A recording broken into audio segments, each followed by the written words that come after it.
You have come here with a secret trembling in your heart, though you may not yet know its name. You have always felt as though you were wandering upon the earth as a stranger, as if the patterns of society were garments stitched for others but never for you. The world applauds conformity. It worships what is common. It rewards obedience to the rhythm of the collective. Yet in you there is a deep unease, a subtle resistance, a feeling that the melodies they play is not the one your soul was born to dance to. This estrangement is not a defect. It is not madness nor weakness. Though at times it may feel like both, it is a sign of destiny, a summons from the depths of the unconscious, telling you that your life is meant to unfold on a different plane. When I speak of being not meant for this world, I do not mean that you are condemned to exile or despair. Rather, I mean that your psyche is tuned to perceive realities that others ignore, that you carry within you the heavy burden of symbols, of archetypes, of images that belong not only to your personal story, but to the eternal history of the soul. Many who feel this estrangement believe they are broken. They look around at the laughter of others, at their comfort in the familiar roles of life, and they think, why can I not be like them? Why do I feel as though my true home is hidden beyond the veil? The answer lies in the mystery of individuation. The call to wholeness requires alienation. The soul cannot awaken if it remains lulled by the lullabies of the collective. It must wonder, it must suffer the loneliness of difference. Dreams will often betray this inner condition. I have seen again and again in my patients the recurring dream of wandering through strange cities, unable to find the right street, the right house, as though they are destined to walk endlessly without belonging. Such dreams reveal the archetype of the eternal wanderer, the pilgrim whose life is not about arriving but about seeking. You may find yourself dreaming of trains that depart without you, of doors that close as you reach them, of voices that speak in tongues you cannot decipher. These are not simply frustrations of the unconscious. They are messages that your soul is tuned to a frequency that does not quite match the collective harmony of the age. You are not ill. You are not maladapted. You are simply awake to the deeper reality that the world you inhabit is only one layer of the cosmos, and yet the pain of estrangement is real. It isolates. It makes you question whether life has betrayed you. But what you call estrangement is in fact initiation. To be cast out of the garden of comfort is to be set upon the road of transformation. In myth we see this clearly. The hero must leave the village, must enter the forest where the path is lost, must confront the darkness of the unknown. This pattern repeats in every life. Touched by the archetype of the seeker, the soul must be stripped of belonging in order to belong to itself.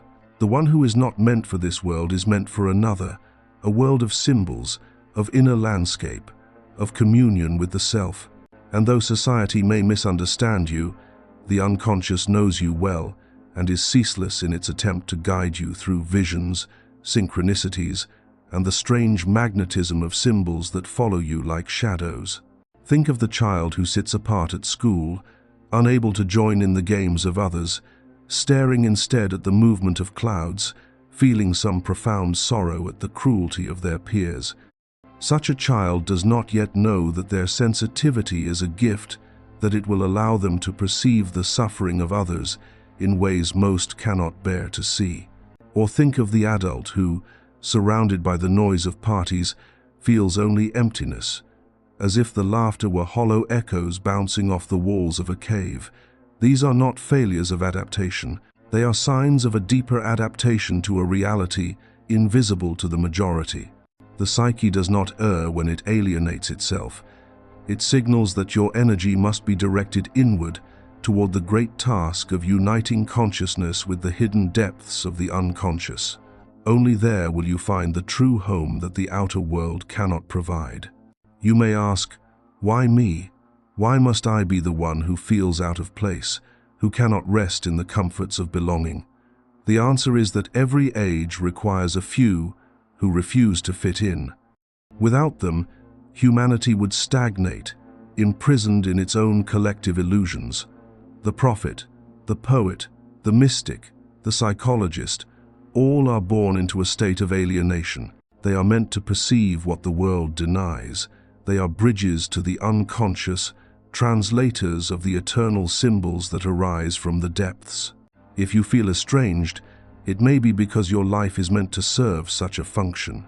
You are an organ of humanity's larger soul, a voice through which the unconscious whispers truths that the collective cannot yet bear to hear. But the path is dangerous. The same estrangement that can awaken you can also destroy you if you resist it or misunderstand it. The psyche requires meaning like the body requires food. If estrangement become mere despair, if you do not give your alienation the dignity of purpose, then the unconscious turns destructive. The dreams grow darker. The body grows weary. Depression settles in like a heavy fog. Many who are not meant for this world perish by their own hands because they never learned that their condition was not a curse but a summons. It is for this reason that I speak tonight to tell you that your suffering contains meaning, that your alienation is the path to individuation, that you must not flee from the feeling of strangeness, but embrace it, follow it. Let it lead you to the archetypal core of your being. The signs of this condition are not always dramatic. Sometimes they appear subtly, like the sense that you cannot endure superficial conversations. That small talk is poison to your soul. Sometimes they manifest as an unexplainable attraction to symbols, to art, to myths that seem to speak directly to your hidden self. At other times they come as crises, moments when the structures of your life collapse, when what seemed solid turns to dust, leaving you adrift. Each of these signs is a message that you are not called to live as others live. You are called to see what others cannot see, to carry within you the images that the age most needs. So, it may reject them. Consider, for instance, the archetype of the exile in ancient stories. The exile is cast out of the city, sent into the wilderness, to the collective. This is punishment. To the exile it is the beginning of vision. In the wilderness the gods appear, the symbols awaken, the vision descend.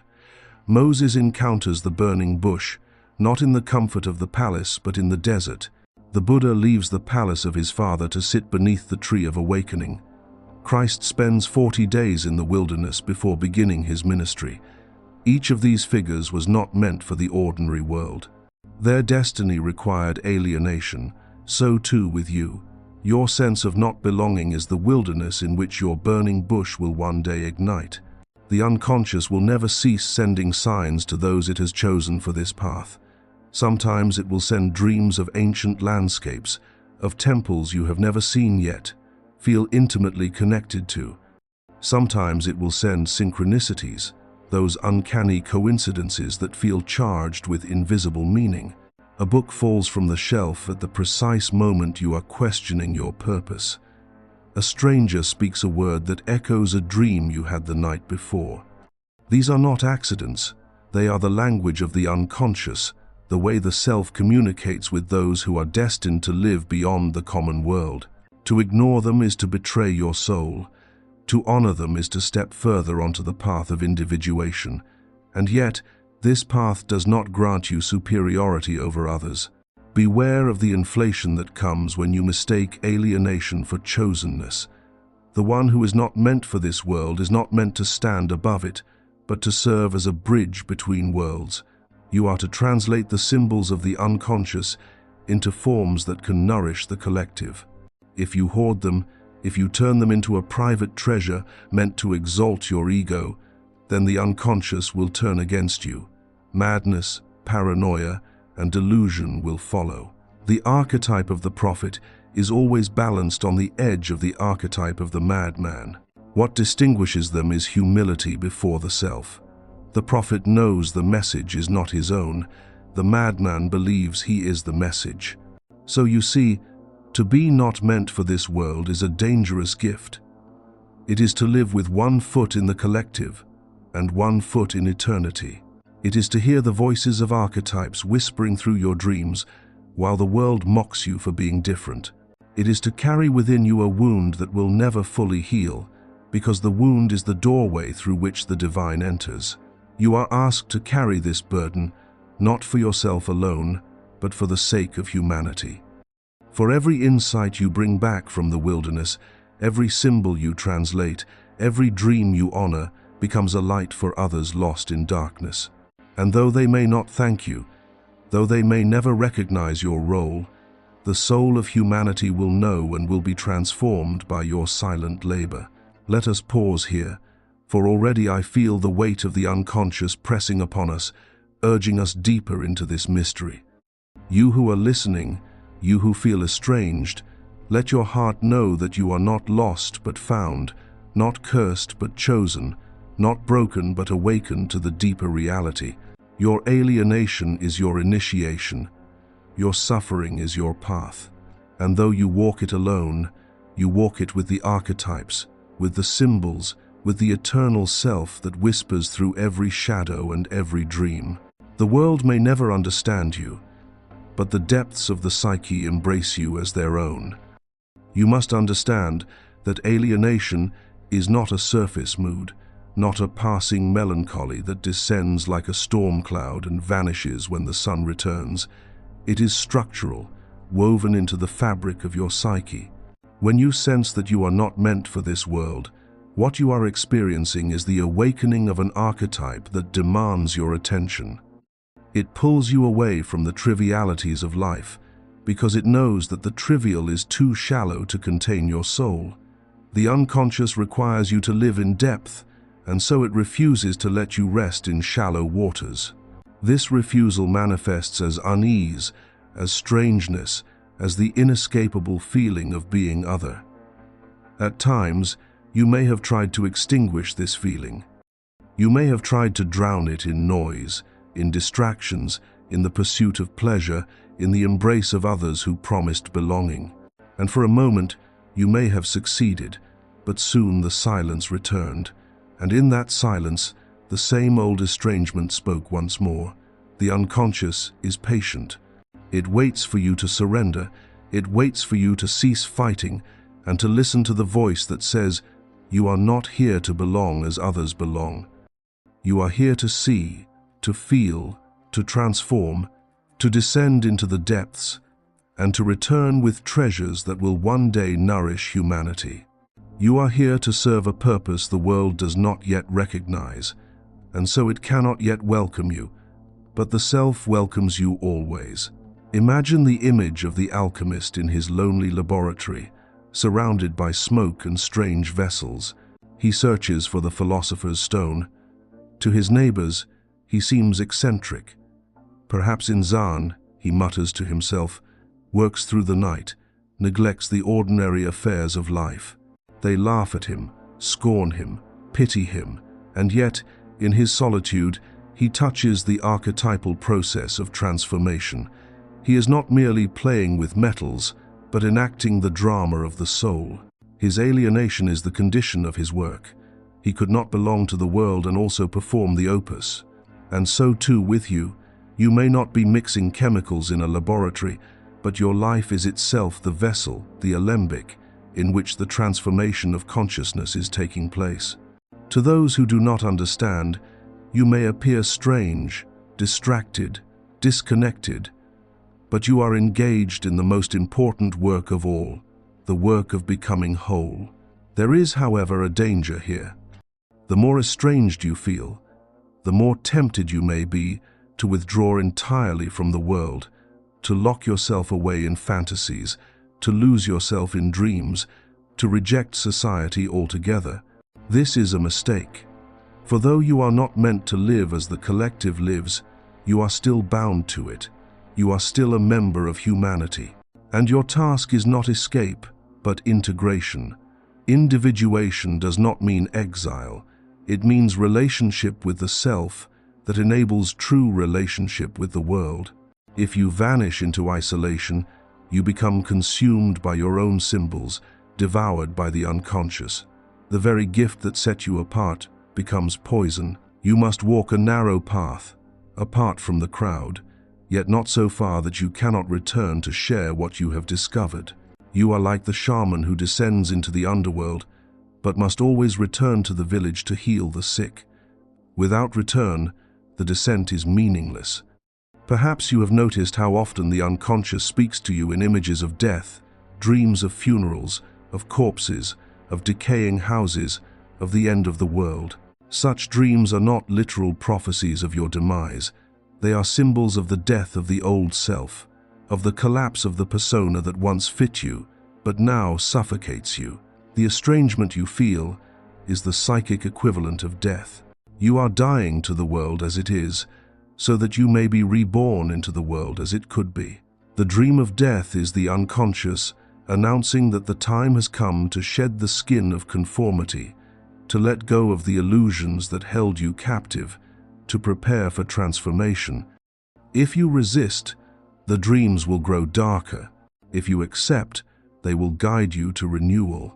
You may also find that animals appear in your dreams, animals you do not often encounter in waking life. A raven perched on a branch, a serpent coiled in silence, a lion watching from the shadows.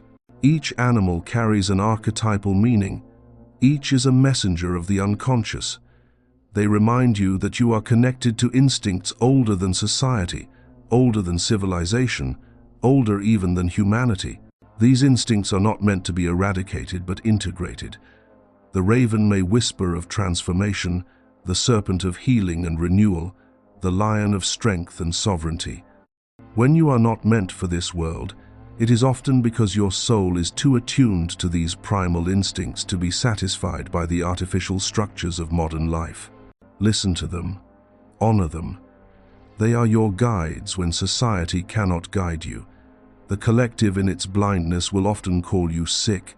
It will name your sensitivity, depression, your visions delusions, your estrangement dysfunction, and sometimes it must be admitted the line between illness and initiation is thin.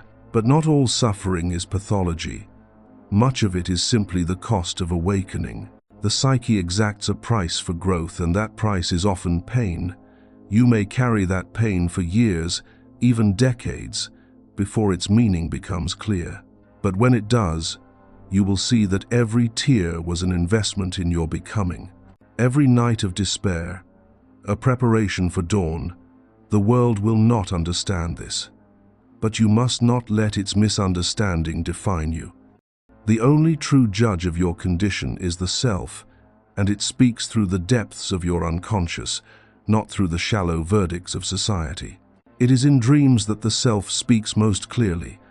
I recall a patient who dreamed repeatedly of a vast cathedral, though she had never been religious. In her dream, she wandered through its halls alone, hearing faint choirs in the distance, but never finding their source. She felt both awe and sorrow, as though she were a pilgrim in exile. To her, this dream was torment. To me, it was revelation. The cathedral was her own soul, immense and filled with mystery, but she had not yet discovered its center. Her estrangement from the world was simply the necessary prelude to her discovery of the self. In time, as she honored her dreams, she found meaning in her solitude, and her life blossomed in ways she never imagined. So too with you. The cathedral of your soul may seem empty now, but it is filled with hidden choirs. One day you will hear them, and you will know why you never belong to the smaller rooms of the world. The archetype of the stranger, of the exile, of the wanderer is eternal. It appears in myths across cultures. Odysseus longs for Ithaca, but even when he returns, he is restless. Marked by his journey, the Jewish people wander the desert for 40 years, carrying the memory of exile in their blood. The Sufi mystic sings of being a stranger in the world, yearning for union with the divine.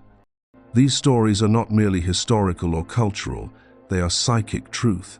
They tell us that to be human is in some measure to be a stranger. But for some, that measure is deeper. For some, the archetype of the wanderer dominates the psyche. If you are such a one, then your task is not to deny it, but to live it consciously, to transform estrangement into meaning, exile into pilgrimage, alienation into individuation. And do not forget the role of shadow in this journey, for often the feeling of being not meant for this world arises not only from sensitivity to the self, but also from repression of the shadow. When you deny the darker aspects of your psyche, you will always feel incomplete, always feel that something is missing. The world will seem uninhabitable because you have not yet inhabited yourself. To integrate the shadow is to discover that the darkness within you is not an enemy, but an ally, a source of vitality and authenticity. Many who feel estranged are simply haunted by the parts of themselves they refuse to acknowledge. If you would feel at home in your soul, you must welcome the shadow into your house. Only then will your estrangement reveal its true nature as a path, not a prison. I say to you, therefore, that your condition is sacred.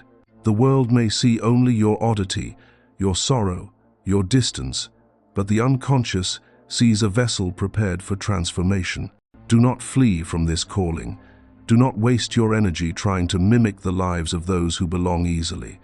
That life is not yours, and it never will be.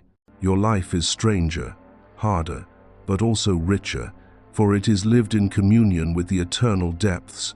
Every dream you honor, every symbol you meditate upon, every shadow you integrate, brings you closer to the wholeness the self demands. And though you may never feel entirely at home in this world, you will come to feel at home in your soul that in the end is the only belonging that matters. When you finally accept this truth, a subtle shift occurs. The estrangement remains, but it no longer torments you. It becomes your companion, your guide. You begin to see beauty where others see only emptiness. You find meaning in solitude, depth in silence, vision in dreams. You recognize that you were never meant to belong to the surface of life, because you belong to its depths. And in those depths, you discover that you are not alone after all. For there, countless others have walked before you, the mystics, the prophets, the seekers, the wounded healers. Their voices echo in your psyche, reminding you that estrangement is not isolation but initiation into a timeless fraternity of souls who carry the same burden and the same gift. And so, when you feel the familiar ache of alienation, do not curse it, do not call yourself broken. Instead, bow before it as you would bow before a sacred fire, for that ache is the sign that you are alive in the deepest sense, alive to the mystery of existence, alive to the call of the self. Let it burn away your illusions. Let it purify your soul. Let it remind you that you are not meant for this world, because you are meant for more than this world. You are meant for the eternal, for the archetypal, for the great work of becoming whole.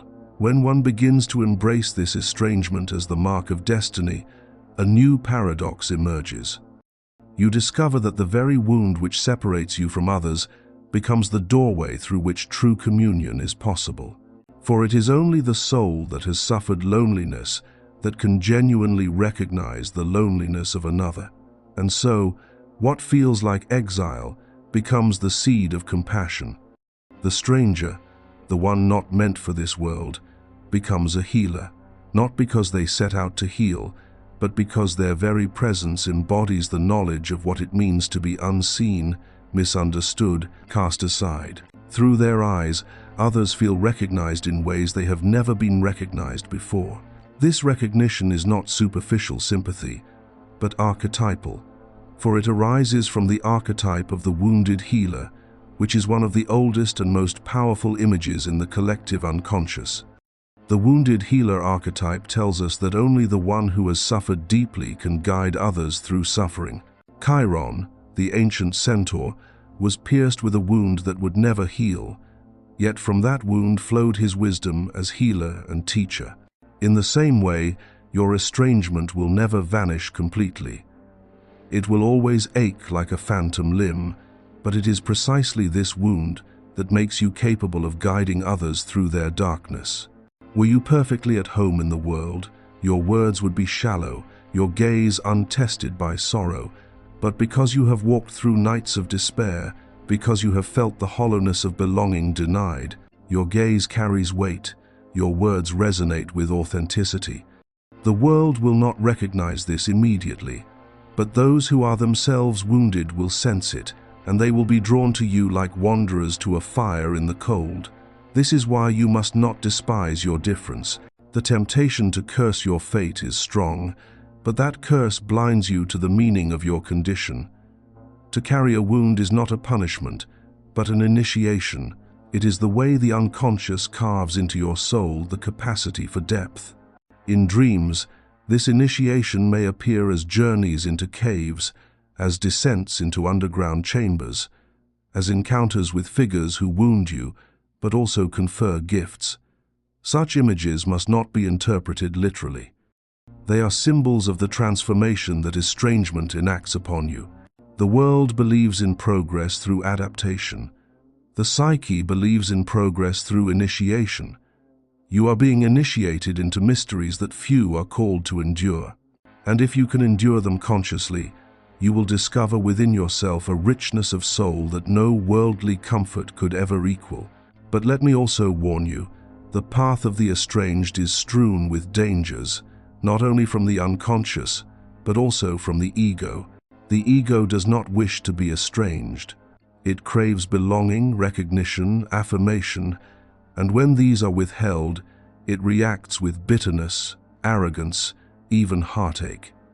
Many who are not meant for this world become embittered misanthropes, despising others, proclaiming themselves superior. This is a tragic inversion of their calling.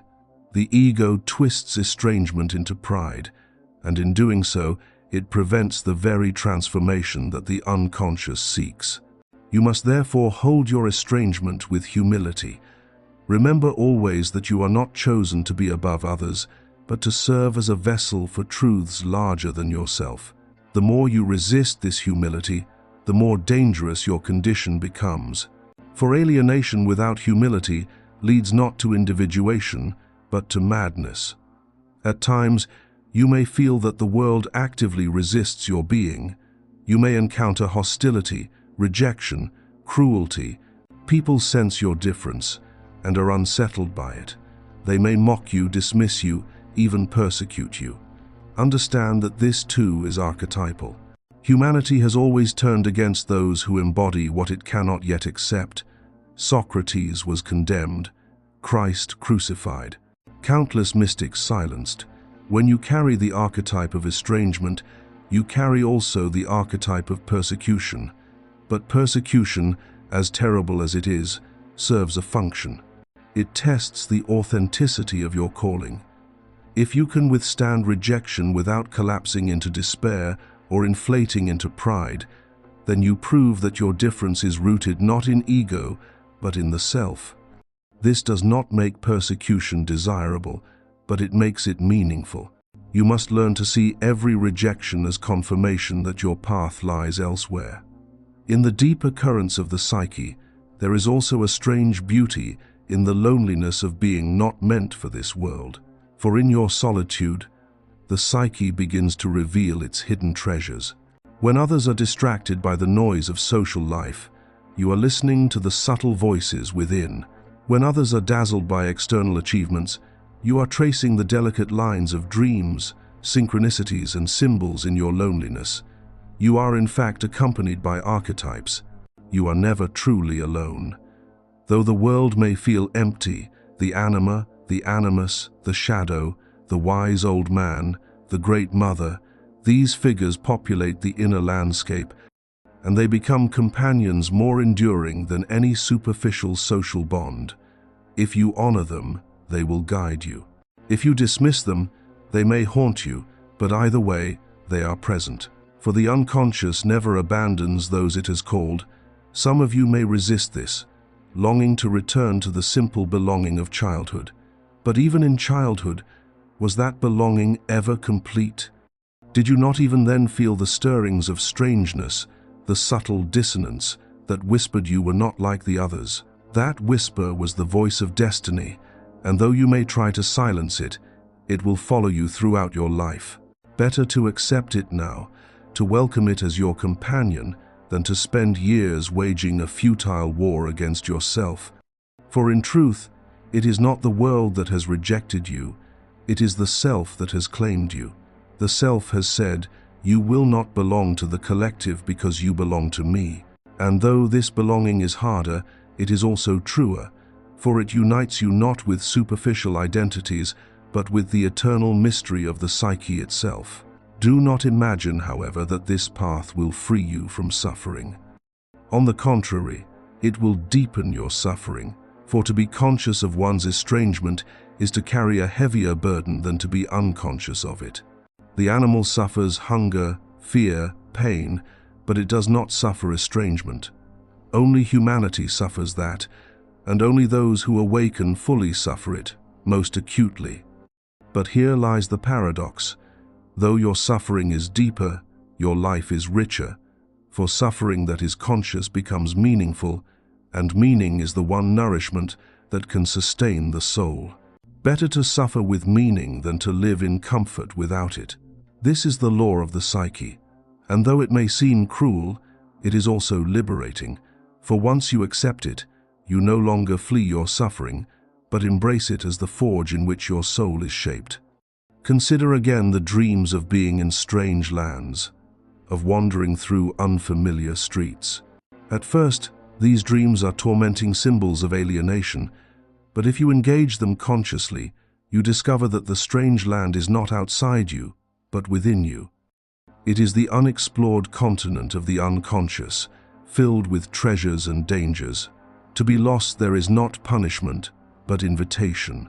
Every street you cannot find, every door that closes is the psyche's way of telling you, go deeper. Do not cling to the familiar. Do not demand a map. The map will emerge as you walk. The doors will open when you are ready. Trust the strangeness. It is your guide. And what of love? Does not the estranged soul also long for love, for union with another? Yes, and perhaps more deeply than anyone else. But love for the estranged is never simple. It cannot be satisfied with surface attraction or ordinary companionship. It demands soul-to-soul recognition, an encounter of depths. For this reason, the one not meant for this world may suffer many disappointments in love. They may be drawn to partners who cannot bear their intensity, who flee from their depths, who prefer the comfort of shallows. This is a painful fate, but it too is archetypal. It is the psyche's way of insisting that you must love not only outwardly, but inwardly, not only the other, but also the self. Only when you have embraced your own strangeness can you find another who can embrace it too. Love is possible for you, but it is rare, and it requires patience, courage, and the willingness to suffer disappointment without closing your heart. At times, your estrangement will manifest as a longing for death, not necessarily in the literal sense of ending your life, but in the sense of yearning to transcend the confines of the human condition. You may feel that you do not want to live in a world so shallow, so cruel, so blind. This longing for death is in truth a longing for transformation. The psyche craves renewal, and when it cannot find it in life, it projects it onto death. Do not take this literally. Instead, recognize it as the soul's hunger for rebirth, for the death of the false self and the birth of the true. Every time you dream, every time you integrate a shadow, every time you accept your estrangement, you are dying to the old and being born to the new. This is the true death and rebirth, and it can happen many times within a single lifetime. So what then are you to do with this knowledge, with this estrangement that defines you? You are to live it consciously, to give it form, write your dreams, paint your visions, speak your truth, create symbols that embody your difference. The unconscious demands expression, and if you deny it, it will torment you. But if you give it form, it will reward you with meaning. Do not worry whether the world understands. That is not your concern. Your task is not to be understood, but to be true to the self in time, perhaps long after you are gone. The symbols you create may nourish others who feel the same estrangement they will find in your words, your art, your life, a mirror of their own, and they will know they are not alone. This is the legacy of those not meant for this world. They leave behind signs that guide future wanderers. As you walk this path, remember also the power of silence. Do not feel that you must always explain yourself, always justify your strangeness. Sometimes the most profound truths can only be lived, not spoken. The mystic sits in silence, and in that silence speaks louder than any words. You too may find that your life itself, lived authentically, is the message. Do not underestimate the influence of authenticity. Even if others do not consciously recognize it, they feel it, and it awakens something in them. The estranged soul, by simply existing as itself, becomes a catalyst for transformation in others. That is a sacred responsibility, and it requires no boasting, no pride, only the quiet courage to be. Thus I say to you, do not seek to erase your difference. Do not beg to belong. Do not curse your fate. Accept your estrangement as your initiation. Live it consciously, humbly, creatively. Trust that the self has chosen you for this path, because it knows you are capable of walking it. And though you may never feel at home in this world, you will come to feel at home in your soul, and in the end, that is the truest belonging. There comes a moment when the weight of this estrangement, once felt as a burden, reveals itself as a kind of crown, not the crown of worldly power, but the crown of inner sovereignty.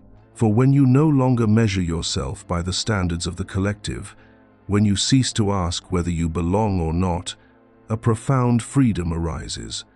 You realize that the laws which govern the masses no longer apply to you in the same way. You are guided by a deeper order, by the rhythms of the conscious, by the archetypal currents that flow beneath history. This is not arrogance, but liberation. You are no longer enslaved to the need for approval, no longer chained to the illusions of conformity. You belong to yourself, and in belonging to yourself, you discover that you belong also to the self, to the eternal source of meaning that lies beyond the boundaries of this world. And yet, let us not romanticize this condition too quickly. The freedom of the estranged is hard-won, and it demands constant vigilance, for the ego will always attempt to reassert itself, to drag you back into the craving for belonging. It will whisper, "Why can you not be like them? Why must you always stand apart?" It will tempt you with illusions of easy integration, promising comfort at the cost of authenticity. Beware of these temptations. They are subtle and seductive. To fall into them is to abandon the very path your soul has carved for you. Better to endure the loneliness of truth than to suffocate in the comfort of falsehood. The soul withers in conformity. It flourishes only in authenticity. However painful that authenticity may be, the myths remind us of this again and again. Prometheus steals fire from the gods to give to humanity, but in doing so, he condemns himself to eternal torment. He is estranged not only from the gods, but from the humans he serves, who cannot fully comprehend his sacrifice. Yet without his estrangement, there would be no fire, no progress, no civilization.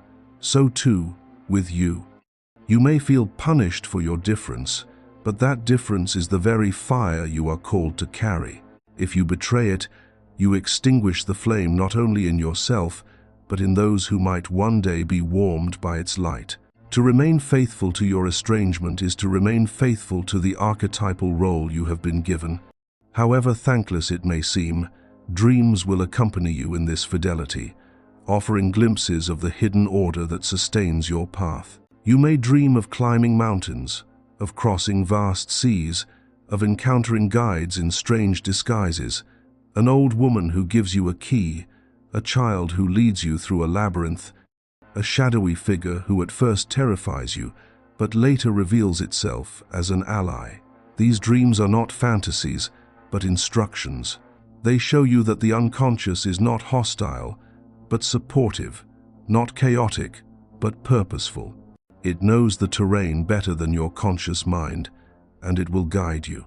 If you are willing to listen, the more faithfully you attend to your dreams, the more you will see that your estrangement is not random, but ordered, not meaningless, but filled with hidden purpose. The shadow, too, will continue to haunt you, and you must continue to integrate it.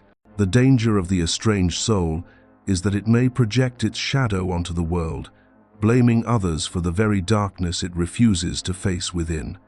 You may say, "I do not belong because the world is shallow, cruel, blind," and perhaps it is, but to stop there is to deceive yourself, for the cruelty, the blindness, the shallowness you see outside also live within you.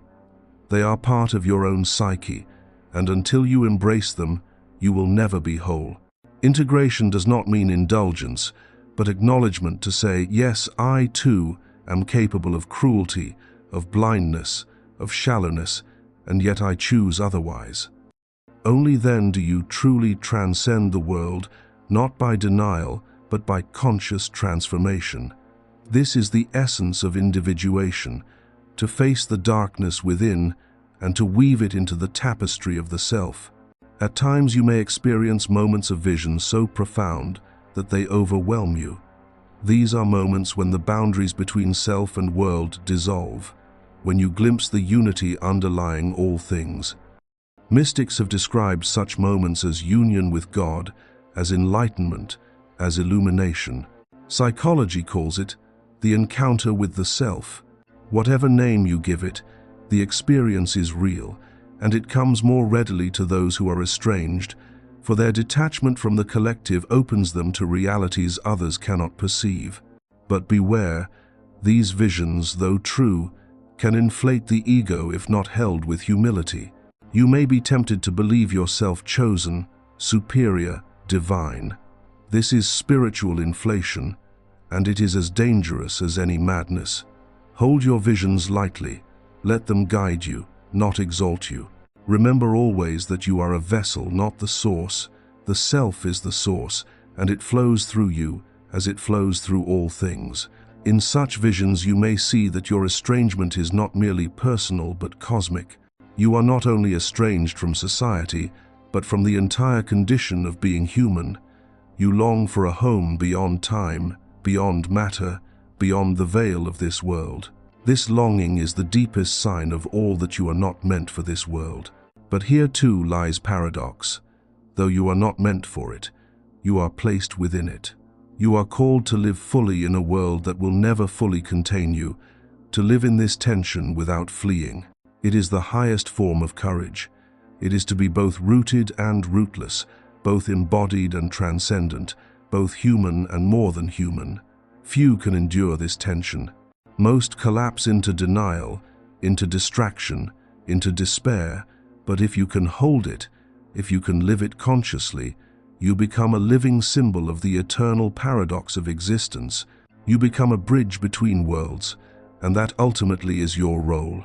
To be a bridge, to connect the world of appearances with the world of depths, the collective with the self, the temporal with the eternal. You do not belong fully to either side. And that is precisely why you can connect them. You are the mediator, the translator, the one who carries messages from the unconscious to the conscious. From eternity to time, this is a lonely role, but it is sacred. Without bridges, the two worlds remain separate, and humanity loses its connection to the source of meaning. With bridges, the flow continues, and life retains its depth. To be not meant for this world is to be meant as a bridge between this world and the eternal.